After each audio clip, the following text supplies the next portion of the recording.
বিদেশ থেকে অনেক বছর পর। কি ব্যাপার, আমি প্রবাসের তে এতগুলো টাকা পাঠালাম বাড়ি করার জন্য, এখনো বাড়ি করিনি। আমার যে কইলো বাড়ির কাজ শেষ হয়ে গেছে, ভিতরে যে দেখি আব্বা। আলামিন, ও আলামিন, আব্বা। কিরে মিয়া ভাই, এতদিন পর আমাদের কথা মনে পড়েছে তোর?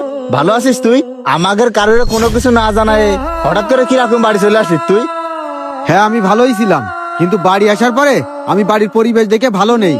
না জানাই তো ভালো কাজ করেছি। আমি তোর কাছে বাড়ি করার জন্য কতগুলো টাকা দিছি, আমার সে বাড়ি কই? আরে ভাই, এসব কথা তুই এখন বাদ দে দিনি, আগে থেকে এই তুই চল। চুপ কর। আব্বা কই? আব্বা, আব্বা কই? আব্বারে ডাক দে। ভাই আব্বা আছে, আগে তুই ভিতরে চল, পরে তোরে কইছি ভিতরে যাব না, তুই থাম। আর তুই এইভাবে কথা করছিস কেন? আব্বা কোন জায়গায়? আল্লাহ গো, আব্বা, আব্বা রান্নাঘরে? আব্বা রান্নাঘরে কেন? আব্বা। কিডা? বাবারে তুই আইছিস? হ্যাঁ আব্বা আইছি। তুমি এই জায়গায় কেন? আমি এই জায়গায় কেন? তোর বাইরের কাছের থেকে শোন, ও আমারে ঘরের থেকে বের করে দেছে রে বাবা। ও করছে নাকি এ বাড়ি ওর। তোমারে বাড়িতে বেরো করে দিয়েছে মানে? তুমি আসো, আমার সাথে আসো। আলামিন, তুই আমাদের আব্বারে ওই রান্নাঘরে রেখে দিছিস? আব্বার সাথে এই কাজটা তুই কি করে করতে পারলি? ভাই আমার কথা আরে তোর কথা কি শুনবো? আব্বা, আলামিন তোমার রান্নাঘরে কি জন্য রেখেছে? বাড়ি কি হয়েছে সবকিছু আমারে কও। হ্যাঁ, তোরে সবকিছুই করছি, তুই শোন। 48, ভাই 49, আপনার 50। ভাই তো বিদেশ যায়, খুব কামাচ্ছে, প্রতি মাসে তো লাখের উপরে টাকা দিচ্ছে। এত টাকা কি করতেছেন? আরে কোনে এত টাকা পাঠাচ্ছে? এই ইদানিং টাকা পয়সা পাঠাচ্ছে, বাড়ি একটা ঘরদোর করবে এই জন্যই। আপনার ভাই তো তার ব্যাংক অ্যাকাউন্টেই টাকা রাখতে পারে। আরে ব্যাংক অ্যাকাউন্টে যে টাকা পয়সা রাখবে, ভাইয়ের অ্যাকাউন্ট থাকলেই তো টাকা রাখবে। ভাই বিদেশে যত টাকা পয়সা পাঠাক না কেন, সব আমার অ্যাকাউন্টে পাঠাই। আসলে কপাল গুনি আপনি একটা ভাই পাইছেন। এরাম ভাই পাওয়া কিরে ভাগ্যের বাবা, ব্যাপার। তুই তো দেখতেছি এখনো এই জায়গায় বসে আছিস। তোর ভাই সেই সকালে ফোন দিছে, তোর ব্যাংক অ্যাকাউন্টে নাকি টাকা পাঠাইতেছে। তাড়াতাড়ি যা, যাইয়ে টাকাগুলো তুলে নিয়ে আয়। আব্বা, তুমি তো দেখতেছি আদিম যুগে পড়ে রয়েছো। টাকা তুলতে কি এখন ব্যাংকে যাওয়া লাগে নাকি? এই দেখো আমি টাকা তুলে নিয়ে আসি, নাও ধরো ধরো, গুনে দেখো 2 লাখই আছে। কি রে, তুই ব্যাংকে গেলি নিয়ে এই টাকা কোনটা তুলে নিয়ে আসলি?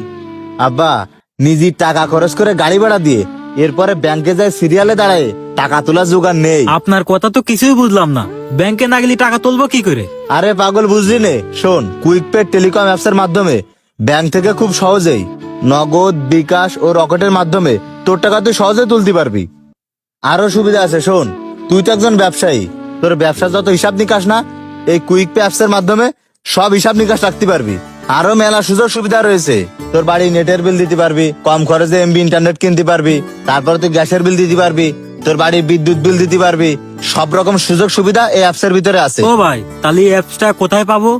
তুই প্লে স্টোরে যা, প্লে স্টোরে যায় সার্চ দে কুইক পে টেলিকম। আর শোন, এই অ্যাপসটা কিন্তু সরকারি নিবন্ধিত, ভয়ের কোনো কারণই কুইক পে নেই। টেলিকম, তাহলে তো আমার ব্যবসার জন্য ভালো উপকারী। আজকেই ডাউনলোড করব।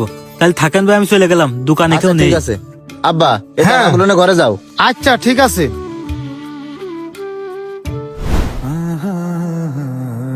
এ আলামিন, এই দাঁড়া। কি হয়েছে কও? তোর ভাই যে বাড়ি করার জন্য এতগুলো টাকা পাঠাইলো, তুই ওর ঘর না করে এতগুলো টাকা কি করতেছিস? টাকা পয়সা কি করেছি কি না করেছি ওইটা নিয়ে তোমার তো ভাব দেবে না। ওই টাকা দিয়ে আমি একটা জমি কিনেছি আমার নামে। জমি কিনিসির মানে? তোর ভাই বিদেশে টাকা পাঠাইছে বাড়ি করার জন্য, আর তুই জমি কিনিসির, তার মানে তুই তোর বাইরে কইছিস তার বাড়ি করা হয়ে গেছে, অথচ বাড়ি না করে তুই জমি নিছিস, তাও আবার তোর নামে। কাজটা কি ঠিক করেছিস?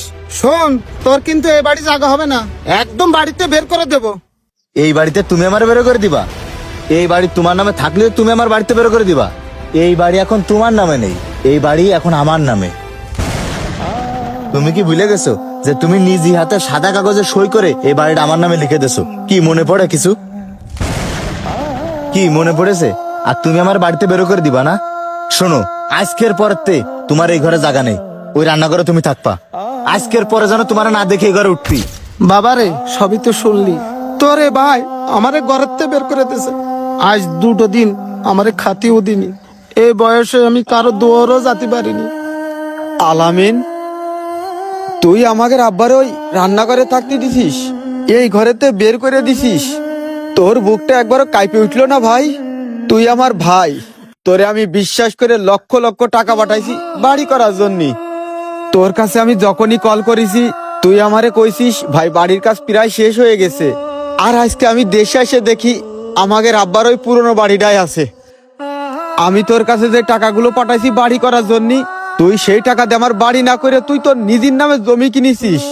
আর যখন তুই এই অন্যায়টা করতেছিস আমাদের আব্বা বাধা দিয়েছে আর আব্বারে ঘরের তো বের করে দিছিস। তোর বুকটার ভিতরে কি একটাবার কাঁপে উঠিনি ভাই? একজন প্রবাসী ওই প্রবাসে কত কষ্ট করে টাকা ইনকাম করে, এইটা যদি দেশের মানুষ জানতো তাহলে আমাদের মতো প্রবাসীদের সাথে কেউ বেইমানি করতো না। আরে প্রবাসে যাওয়ার পরে আমি স্বপ্ন দেখেছি একটা স্বপ্নের বাড়ি করব। আর সেই স্বপ্নের বাড়ি করার জন্য তোর কাছে লক্ষ লক্ষ টাকা দিছি। আর তুই সেই টাকা দিয়ে নিজের নামে জমি কিনেছিস, আব্বারে ঘরের তে বের করে দিছিস। টাকার জন্যই তুই আব্বারে ঘরের তে বের করে দিছিস। তো তোর কত টাকা লাগবে ধর, তোর তো টাকাই লাগবে, তোর আমি টাকাই দিয়ে গেলাম। যদি আরো লাগে একটাবার আমার কাছে চাস, বিদেশে যাওয়ার পর আমি প্রতি মাসে মাসে তোরে দেব। আর আব্বা তো তোর কাছে বোঝা, তাই না? আব্বার ভাগ আমি তোরে দেব না, আমার আব্বারে আমি নিয়ে যাচ্ছি। আব্বারে আমি আমার কাছে রাখবো। আজকের পরের তে আমাদের পরিচয় তুই দিবি নে। আব্বা চলো। ভাই দাঁড়া, যাস নে। ও আর এই লাগেজের ভিতরে অনেক কিছুই আছে, তুই রেখে দে। ধর রেখে দে। আমাদেরই আপনজন, এরাই হলো লোভী স্বার্থপর আর বেঈমান।